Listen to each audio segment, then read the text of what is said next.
प्रणाम भक्तजनों। आज हम आपको दुबड़ी साते के बारे में बताएंगे। यह त्योहार भादो सुदी सातों को आता है।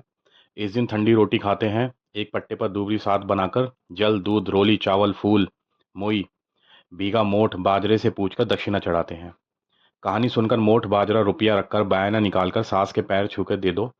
अपनी बेटी के भी बायना निकालकर भेज दें। दुबड़ी साते का उजमन, जिस साल लड़की का ब्याह उसी साल दुबड़ी साते का उजमन कराते हैं।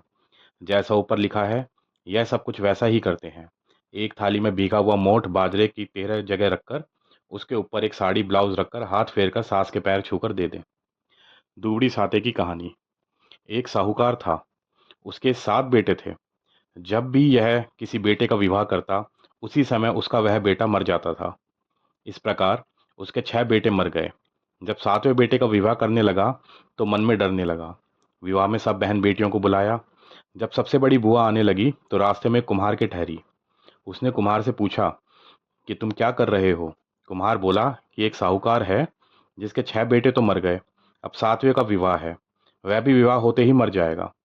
उसने पूछा कि क्या वह किसी तरीके से बच सकता है।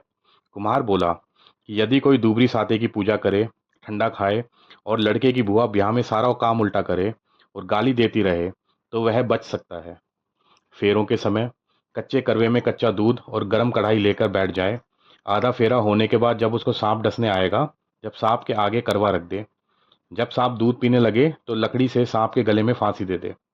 फिर सांप को बचाने सर्पनी आएगी, तब उससे वचन ले ले कि तू सातों बेटों को छोड़ेगी जब मैं सांप को छोड़ूंगी। यह बात सुनकर बुआ अपने पीहर गई और उतरते ही गाली देने लगी। तब सब लोग बोले कि मैंने तो कच्चा सूत बांध रखा है और जब तुमसे आई हो गाली दे रही हो। परंतु वह कुछ नहीं बोली और सारा नेक उल्टा कराती गई। जब बारात जाने लगी तब बुआ बोली कि बारात को मैं पिछले दरवाजे से निकालूंगी। सबने बहुत समझाया पर उसने किसी की नहीं सुनी। बारात जैसे ही पिछले दरवाजे से निकली, आगे का दरवाजा टूटकर गिर गया। सब बुआ की बड़ाई करने लगे। जब बारात जाने लगी बुआ गाली देकर बोली कि मैं भी बारात में जाऊंगी। सबने बहुत समझाया कि औरतें बारात में नहीं जाती, परंतु वह जिद करके चली गई।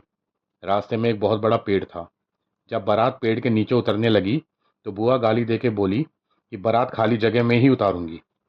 बारात लड़की वालों के पहुंची तो वह बोली कि मैं तो बारात पिछले दरवाजे से ले जाऊंगी।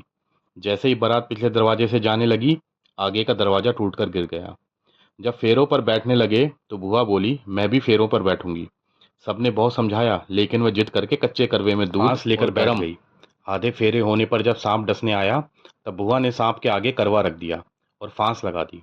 जब सांप को छुड़ाने सरपनी आई तो बुआ जी ने उसे वचन ले लिया कि तुम मेरे सातों भतीजों को जीवनदान दो, सातों की बहुएं दो, जब मैं सांप को छोड़ूंगी। सरपनी बोली कि तूने मेरे सांप को फांस लिया और मुझसे वचन ले लिया, नहीं तो मैं इन्हें नहीं छोड़ती। साहूकार के सातों बेटों का विवाह धूमधाम से हो गया। जब बारात वापस घर आई तब बुआ जी के सप्तमी के दिन दुबड़ी साते की पूजा कराई और कहानी सुनाई, बायना निकाला और सारी नगरी में ढिंढोरा पिटवा दिया कि सब दुबड़ी साते करें। हे दुबड़ी माता, जैसा साहूकार के बेटे बहुओं के साथ किया वैसा ही सब पर कृपा कीजिएगा। जय दुबड़ी साते माता की जय।